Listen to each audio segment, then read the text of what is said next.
Tila nga po natameme o natahimik o nag-iba ng tono ang mga DDS na kuda noon patungkol sa di umano'y pulburon video na ilalabas nila matapos pong mapabalita ang mga balitang ito. Una, PNP cracking down on content creators destabilizing government. Pangalawa, PNP wants these top videos deleted from Facebook, YouTube. Pangatlo, vlogger na nagpalutang ng Distab plot kinasuhan.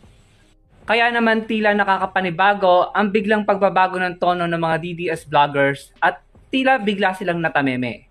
Kung kayo po ang tatanungin, tama po ba ang ginagawang ito ng ating mga otoridad, ng ating PNP?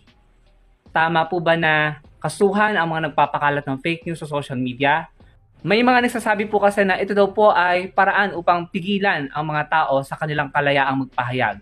So kung kayo po ang tatanungin, tama po ba ang ginagawa ng ating mga otoridad na supilin, kasuhan ang mga nagpapakalat ng fake news, considering na malapit na po ang eleksyon sa 2025? Ano po ang inyong opinion? Ilagay niyo lamang po sa comment section below. Huwag kalimutang i-like at i-share ang ating video para mas maraming makapag-participate sa ating discussion. Salamat po.